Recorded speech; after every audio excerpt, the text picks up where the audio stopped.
3,000 years ago in Egypt, King Akhenaten was breaking every rule. He defied his own religion. He redefined the image of royalty. He designed an entirely new capital. And then he named his city after himself. Welcome to my channel. It's me. And today we're answering the extraordinary life and legacy of Akhenaten. When Akhenaten came to power in 1353 BCE, he inherited the most stable kingdom in Egypt's history. There was no war, no natural disaster, no foreign threat. Egypt was wealthy, its borders were secure, and everyone was more or less happy. For the pharaoh, that meant there was one major problem: how to leave your mark on the world when you have no enemies to conquer and no problems to solve. Akhenaten's father, Pharaoh Amenhotep III, had ruled for nearly 4 decades. During his reign, Egypt flourished, trade expanded, temples were built, and peace reigned. In fact, Amenhotep's record was so good that Akhenaten would come to be seen as a traitor to the throne because he changed almost everything. For starters, the royal family's name changed. Akhenaten, which means effective for Aten, was a deliberate break with the past. He dropped his birth name, Amenhotep, which meant Amun is pleased. And instead, he chose a name centered around Aten, the sun disk. It's a subtle shift, but not an insignificant one. Aten was a deity in Egyptian religion, but not a supreme one. He was associated with light, air, and healing. Amun, on the other hand, was the god of gods, a creator deity, the ultimate authority. By switching from Amun to Aten, Akhenaten demonstrated his priorities. He also went to war, sort of. In year 2 of his reign, he invaded Syria, captured the city of Kadesh, and fought the Kaska people. And if you've ever heard Billie Eilish's song about Akhenaten, you'll know that it did not go well. So in year 2, Akhenaten heads home without having defeated anyone. But war wasn't the only thing he gave up. Akhenaten walked away from the established religion of Egypt. Today, we often think of ancient Egyptian religion as monotheistic. They believed in many gods, but they were all part of a greater system, and some sources identify Ptah as the supreme being. The Egyptians could also be incredibly tolerant. Akhenaten would not be the last to challenge their beliefs. But for the most part, ancient Egyptians worshipped hundreds of gods, and that included their pharaohs. Kings were considered divine, often embodying the god Horus. But Akhenaten changed all of that. He claimed Aten, the sun disk, as the sole source of power. Everything else was an illusion. His revolution began with the royal family. In year 3 of his reign, Akhenaten renames himself, his wife, Queen Nefertiti, and their daughters to include Aten. Their sons would follow suit, as would anyone connected to the royal court. But it wasn't enough to change their names. They had to change their behavior, too. In year 5, Akhenaten issues a decree to all priests across Egypt. He orders them to abandon the rituals and shrines to every god except Aten. He seizes all temple lands and redistributes them to the poor. He outlaws animal sacrifice, prostitution, and drunkenness. And he turns every celebration into a religious holiday honoring Aten. Anyone who follows the old ways faces severe punishment. And soon, the entire country is devoted to the sun disk. But Akhenaten's revolution wasn't just religious. He built a new capital city. Today, it's called Amarna. But originally, it was a blank spot on any map.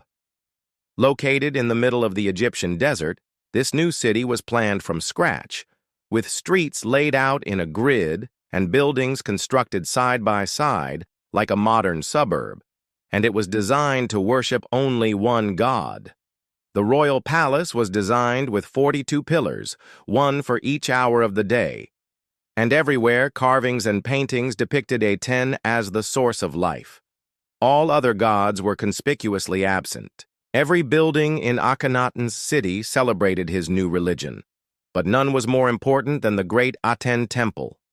Built in year 12 of his campaign, it was massive, made of white limestone and surrounded by lush gardens. Its walls depicted scenes of everyday life. People of all social classes are shown worshipping the sun disk. Farmers offer their crops, soldiers offer their weapons. Everyone worships Aten. And right in the center of the temple sits Akhenaten, front and center. As a ruler, he was breaking every rule. Instead of being a stern warrior, he appears in art as a peaceful devotee.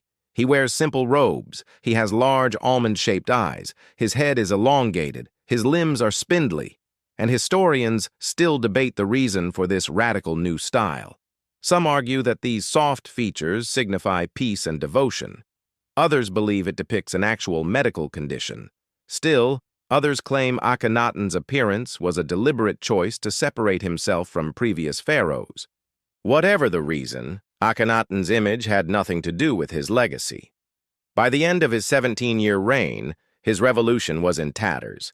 He died sometime between 1336 and 1334 BCE, and immediately his successor began reversing his policies. Tutankhamun, his 9-year-old son, took the throne, and he changed his name back to Tutankhamun. His mother, the great Queen Nefertiti, lost her title.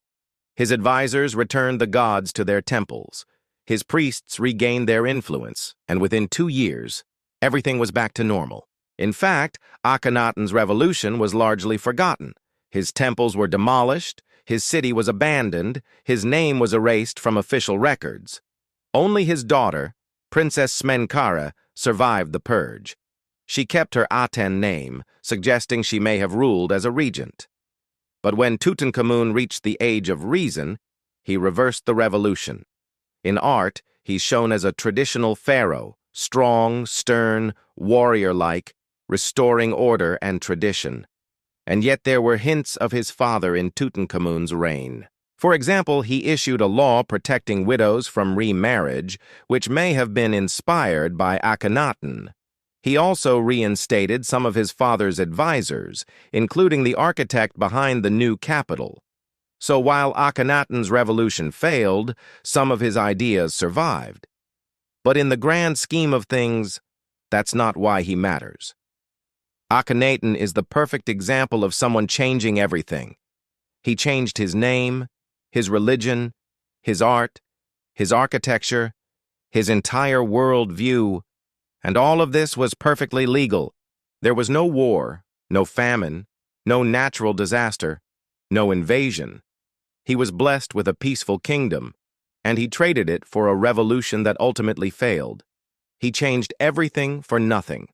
Akhenaten reminds us that history isn't inevitable. Revolutions aren't caused by outside forces. Big changes can be driven by individuals. Religion isn't permanent. Gods can be replaced. Monuments can be demolished. And even cultures can be reborn. Akhenaten transformed Egyptian society, not just politically, not just artistically, but religiously. He challenged the status quo. He argued with tradition. He took on the most powerful priests in Egypt, and for 17 years, he won.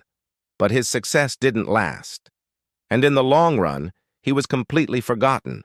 Or at least he was until Howard Carter found his tomb in 1922, 3,200 years later. The discovery of the boy king captivated the world. People bought tickets to visit his tomb, but they couldn't get inside. The entrance was blocked by debris, and it took 6 weeks to clear the way. Once inside, visitors saw scenes from Egyptian mythology. But one god was missing. Akhenaten had covered up the old religion. But over the years, thieves dug it back out. And so today, tourists see everything but Aten. But for those first visitors nearly a century ago, they saw something else. A reminder that history can be rewritten. Ancient myths can be buried. Revolutions don't always succeed. And sometimes a single person can change everything. Akhenaten, the pharaoh who dared to redefine the divine. That's all for this episode, but if you want to learn more about ancient Egypt, check out the series in the description below. Thanks for watching.